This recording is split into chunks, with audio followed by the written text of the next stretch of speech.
Kale weewaawo omulungi atuwuliriza naawe atulaba Kampala Media TV njagala okulamusaako munnange gy'osinzidde weebale nnyo weebalire ddala munnange ate okuvaayo n'olabika nga otugoberera mu ngeri oba oliawo esaanidde okuba nga yeeyo esingira ddala okuba ennungi. Mwe mikwano gyaffe abasinziira yonna gye musinziira ku mitala w'amayanja nammwe abasinziira wano munda mu ggwanga lya Uganda mbagamba mwebale nnyo mwebalire ddala okulabika nga muvuddeyo ate ne mulabika nga mutugoberera. Saagala nkuliiseeyo njagala nkutwalire ddala mu nsonga eriwo eyongedde okulabika nga ekakata weewaawo ng'efuukira ddala ensonga ssemasonga wano munda mu ggwanga erya Uganda. Amawulire agatambula oba agali ku mimwa gy'abantu geeg'omu ku munnamawulire omugundivu wano munda mu ggwanga erya Uganda bassebo ne bannyabo avuddeyo n'ategeeza bw'agenda okulekulira omukutu gw'amawulire gwakolera. Ono gwe nkugamba agenda okulabika nga avaayo gy'abadde akolera oba awunzike emirimu gy'abadde akola. Amannya ge ye Sserwanja. Sserwanja ono nno musajja akoze ne TV oba mu kaseera kano akola ne TV emanyiddwa nga NBS television. N'olwekyo ono mu kaseera kano investigative journalist ate nga mu kaseera ke kamu news anchor ku TV eno eya NBS. Mu bubaka bwe tufunyeeko kopi bwe njagala ndabike nga nkusomera oba mbeere nga nkubuulira, ono yavuddeyo mu bulambulukufu nga teyeebweseemu n'ategeeza nga bassebo ne bannyabo bw'agenda okulabika nga alekulira omulimu gwe omulungi gw'abadde akola ku TV eno eya NBS. Mu bigambo bye yagambye on 31st July ng'ennaku z'omwezi 31 July oba omwezi ogw'omusanvu I'll be leaving nja kuba nga ndekawo NBS TV. It has been such an honor to serve for the last 6 years. N'abagamba nti kibadde kya kitiibwa nnyo nze okulabika nga nvuddeyo n'empeereza ne TV eno eya NBS okumala emyaka 6 egiyise. Era wano we yasinzidde n'atendereza mukama we Ken Karisa n'agamba nti abadde musajja mulungi nnyo gy'ali kw'ossa ne bakozi banne abasobodde okumubeererawo oba okumuyirawo omubiri ng'enjogera y'ennaku zino bweri. Gano amawulire bwe gamaze okufuluma oba oliawo bangi baavuddeyo ne batasooka kugakakasa kubanga bassebo ne bannyabo gajjidde mu kiseera ng'ono abadde ali ku ntikko ey'emirimu gy'abadde akola wakati ku TV eno eya NBS. Omusajja ono gwe nkubuulira wekituuka ku kisaawe ky'ebyamawulire musajja mukugu nnyo era ng'onazze awangula za awaadi eziwera wakati mu mulimu guno ogw'amawulire. Mu mwaka ogwa 2019 Sserwanja gwe nkubuulira yavaayo n'alabika nga awangula awaadi emanyiddwa nga BBC Komora Duma Award 2029. Bw'atyo eno awaadi eweebwa kugamba Abafirika, abantu abakola omulimu guno ogw'amawulire mu mawanga ga Africa naye nga omulimu bagututte ku level ndala. Sserwanja gwe nkulombojjeza mu mwaka gwa 2017 gwe omulungi ampuliriza ebimu ku bimufudde ow'enjawulo oba ow'amaanyi. Yawangula award emanyiddwa nga SME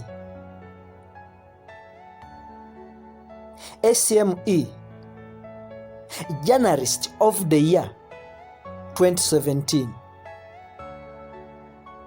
Ono n'awangula award eno ey'okubeera nga ye munnamawulire w'omwaka ogwa 2017. Bw'atyo Solomon Sserwanja gwe nkubuulira mu mwaka ogwa 2015 yavaayo n'awangula UN Award, Post 2015 UN Award mu broadcast category.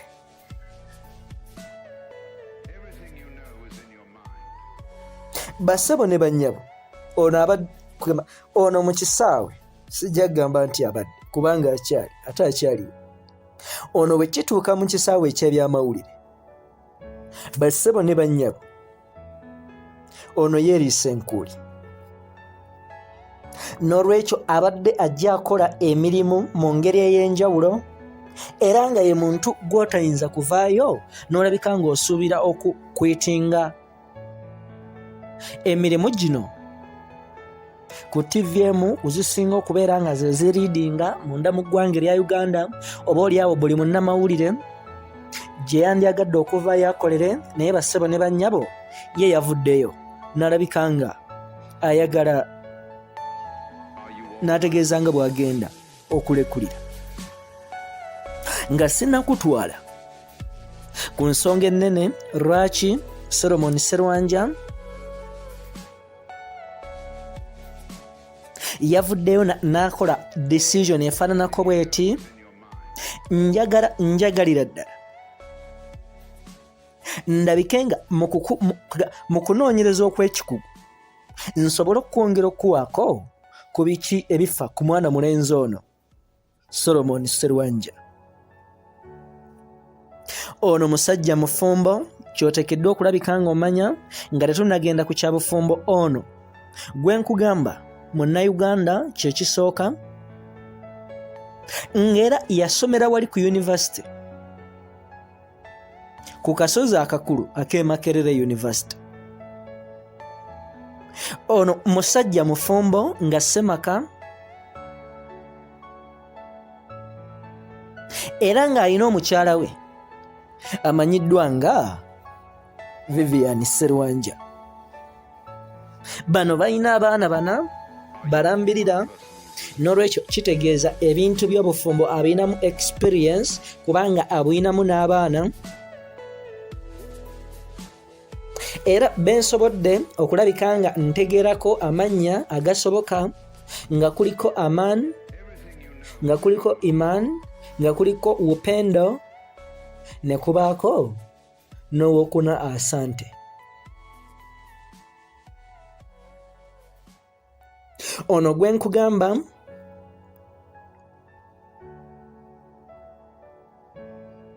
akoleddeko ku mikutu egimu egisinga okubeera egy'amaanyi wano munda mu ggwanga,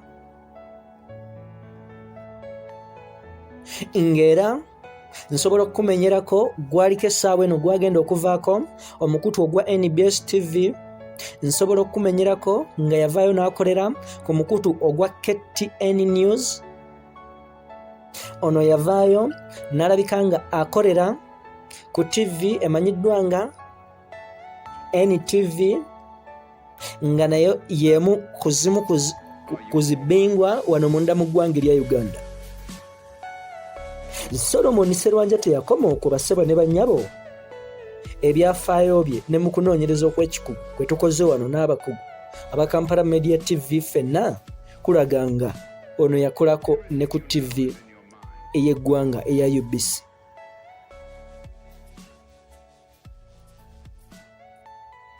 Mu kaseera kano Solomon Sserwanja yavuddeyo n'agamba nti yasazeewo okulabika nga ayabulira emirimu ku TV eno gye nakugambyeko eya NBS, era ng'ensonga enkulu gy'awa bassebo ne bannyabo agamba mu kaseera kano ayagala okufokasinga ku mirimu gye nga ssekinnoomu. Ono agamba nti mu kaseera kano kwegamba yakoze organisation nga ye executive director era nga awulira amaanyi gonna ayagala agamalire mu kino kye yatandise oba kyatannaba kuvaayo officially na unveilinga naye kye tujja okulabika nga tukutuusaako mbagirawo ng'amaze okuvaayo n'atutegeeza ekintu kino oba organisation eno gye yavuddeyo n'atandika. Ono agamba nti kino yakisazeewo kikola mu bulumi obw'ekitalo okusobozesa okumuwa akabanga oba okwegulira ebbanga okusobola okuzimba obulamu bwe ye ng'omuntu. N'olwekyo omukutu gwakyakolera era gwagenda okuwummula guvuddeyo n'ekiwandiiko ekiri official ekimuyozaayoza bassebo ne bannyabo olw'emirimu emirungi gy'abakoledde. Mu kiwandiiko kino kye tufunyeeko kopi, ekitongole ekya Next Media Services kivuddeyo ne kimuwandiikira ne kimugamba thank you Solo, weebale nnyo Solo. Oba oliawo nga bwe babadde bamuyita wali munda mu mirimu gyabwe oba mu kitebe ekya NBS. Ne bongerako ebigambo nti Solomon Sserwanja will be leaving Next Media Services at the end of July, nti ono ajja kuvaayo alabike nga alekawo akugamba akomekkereza emirimu gye okukola wamu naffe ku Next Media Services ku nkomerero y'omwezi ogw'omusanvu. Nga bano bagamba nti ng'agezaako okubukaala oba okukkalira mu mirimu gye gino egya investigative journalism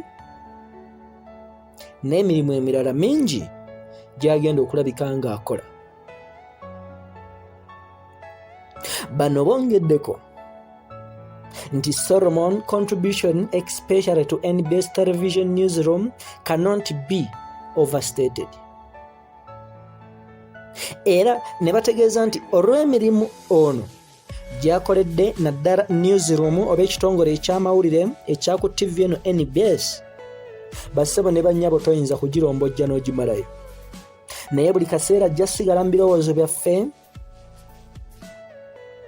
wano nga wabadde asinziira okukola emirimu gye ku NBS Command Center. Bano bagasseeko nti we wish him the absolute best in his future. Tumwagaliza ekisinga wakati mu future ye. Bwe batyo bassebo ne bannyabo ne bavaayo ne bamusiibula. Newankubadde abantu bangi bavuddeyo ne balaga okunyola okw'enjawulo nga bagamba nti ono teyandirabise ng'avaawo oba mu kaseera akafaanako bwe kati, naye njagala okutegeeza nti ono kye yakoze oba oliawo kye kimu ku bintu ebisingira ddala okubeera eby'omuwendo, kwegamba okusooka okuva ku mulimu nga tebannaba kukoowa oba nga tebannaba kusindiikiriza ng'ekyonziira. Ono kino kyakoze wano munda mu ggwanga si yasoose okukikola. Tulabyeko abamawulire bangi nga babadde batuuse ku ntikko, nga babadde bali mu omuzungu kyayita prime time oba nga batuuse mu kaseera kaabwe ak'ebibala, bassebo ne bannyabo ne bavaayo ne basuulawo emirimu gino egya media. Nsobola okuwaako ku batonotono bensobola okumenyeramenyerako abavaayo ne balekawo emirimu gya media wakati nga batuuse ku ntikko yaabwe. Nsobola okuwaako omwami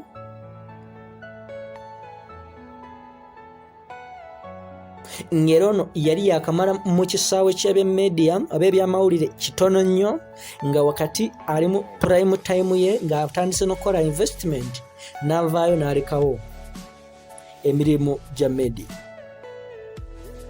Ng'ono ye Michael Kakande oba abangi gw'osobola okumanya nga Muzeeyi Kapalaga.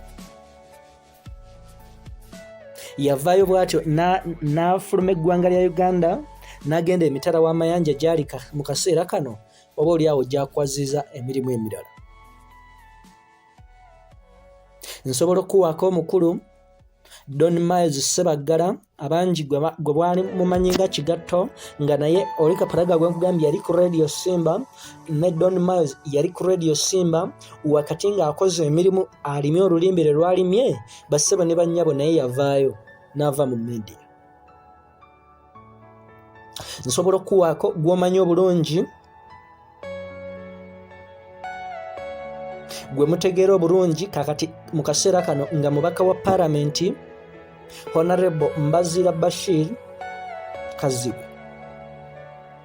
Ono naye agenda okukwitinga media officially weewaawo nga kati ate yamaze n'alabika nga kugamba yeeyubula ate n'agiddamu, naye yagenda okuvaayo bassebo ne bannyabo okuva mu media okuyingira politics, naye yali atuuse ku ntikko ye.